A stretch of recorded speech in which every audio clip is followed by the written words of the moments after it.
They seem to be just about everybody's Chic pick to make it to the first ever college football playoffs, or supposed playoffs.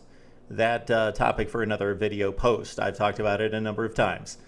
All right, let's get back to the topic at hand. It's the UCLA Bruins schedule preview as we try to carve out every college football schedule before we hit opening day for that particular team. We're making a mad last dash to the finish line in the Pac-12. We've done the ACC, the SEC, the Big 10, and the Big 12, and most of the Pac-12. Let's get to the possible champion coming out of the South, the UCLA Bruins. They did their best in the non-conference slate. Their non-conference schedule is not very difficult, but they tried. Who knew Virginia was going to be this bad, or at least that bad last season? 2-10. The Virginia Cavaliers host UCLA on Saturday, August 30th. So Virginia's got a home game. UCLA's got to travel cross country all the way to the East Coast. So that could be difficult, but the Bruins a solid 21-point favorite over the Cavaliers. And again, Virginia can't be as bad as they were last year in going 2-10. So that's a big-time game in regards to not elite programs, but they scheduled a what is typically a solid Power 5 program. All right, then Memphis at UCLA at the Rose Bowl. Then they play at AT&T Stadium, Cowboy Stadium, against Texas. This should be a huge game. It should be, but Texas, I don't expect to be that strong this year. They might be a little bit stronger under Charlie Strong, but this should be a primetime, just must-see matchup, UCLA and Texas at Cowboy Stadium. We shall see how Texas performs the first few weeks. Again, this is the third game of the season, UCLA and Texas. So I give UCLA credit for scheduling 3 non-conference games, 2 difficult non-conference games, or what should be substantial non-conference games, Virginia and Texas. But those programs are down. You expect Virginia to win 7 or 8 football games per year, make it to a bowl game. You expect Texas to vie for Big 12 championships and possibly national championships. They're the 7 or 8 win program. Virginia's the 2-win program coming off of 2013. So UCLA should be 3-0 in the non-conference. Then they get the bye, which they really need because they've got a Thursday night at Arizona State on September 25th to open up Pac-12 play. So let's look at it in the Pac-12. Who don't they play? 11 opponents, 9 games, so they miss 2 teams. They miss Oregon State and Washington State. So they get all the toughies. Of course, everyone in their division, Arizona State, USC, most notably, and in the other division, in the north, Oregon and Stanford, most notably, and Washington, they also play. So UCLA plays the toughies. They miss 2 pretty good football teams in Washington State, losers of their opening game against Rutgers. So it's typical Washington State. They will throw it 56 times and throw it all over the place and score points, but can't run the ball, can't stop the run, can't defend in general. Give up 41 points to Rutgers. And they don't play, UCLA doesn't play Oregon State. Again, a team that they should beat, but still a decent program and a decent team, perennial bowl team. So for UCLA, it's at Arizona State. Tricky game on a Thursday night.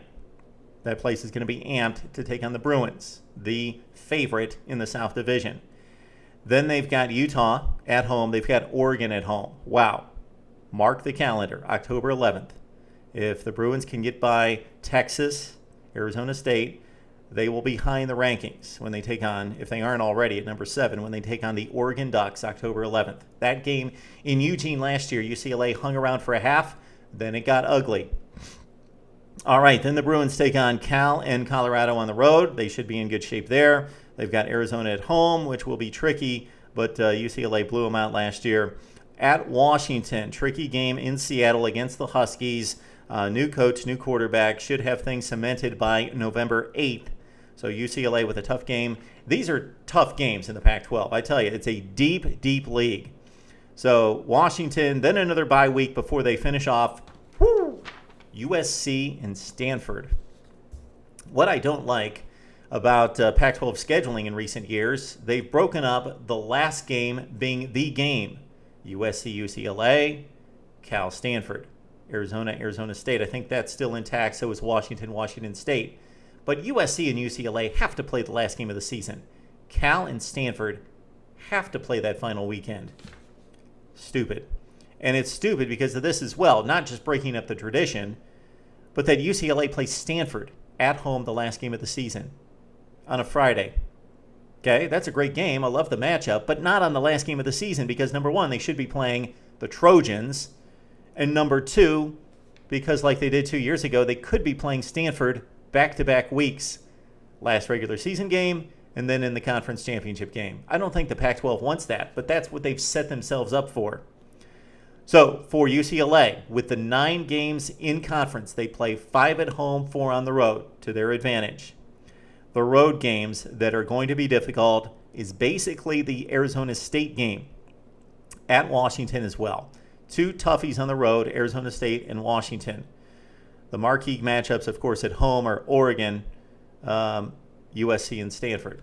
It's a tough schedule. People love UCLA to make it to the college football playoff. They're going to have a tough time making it out of the Pac-12. And if they do, they'll probably have 2 losses. They could go 12-0. They could also be really good. They could legitimately be one of the 15 best teams in America and lose 4 games. I think they're going to go 10-2. I see 10-2 for UCLA, winning the South, but going 10-2, losing 2 conference games. All right, UCLA fans, you've got a strong team. The future's bright. You've got a great coach. Got a Heisman Trophy candidate at quarterback. You've got a freak of a linebacker, running back, and Miles Jack. You've got the pieces in place. A few question marks on defense and along the running back position as well. But this team's loaded. But I don't know if they're loaded to go through this gauntlet undefeated. Now, if they can survive with 1 loss and then win the Pac-12 championship game, that should get them into the playoffs as well. If they go undefeated and lose the Pac-12 championship game, I don't know what happens. That's an interesting affair right there. Let's say a Pac-12 team goes undefeated, but then they lose the championship game to a 1-loss Pac-12 team. I guess you go with the team that won the Pac-12 championship, and then the other team gets left out. Very interesting. So an undefeated regular season may not get it done for UCLA if they defeat Oregon and then lose to a Stanford or Oregon in the championship game. Much to be sorted out. We will see how it plays out starting at Charlottesville on Saturday. UCLA fans, step up. Let's talk on Mark Rogers TV.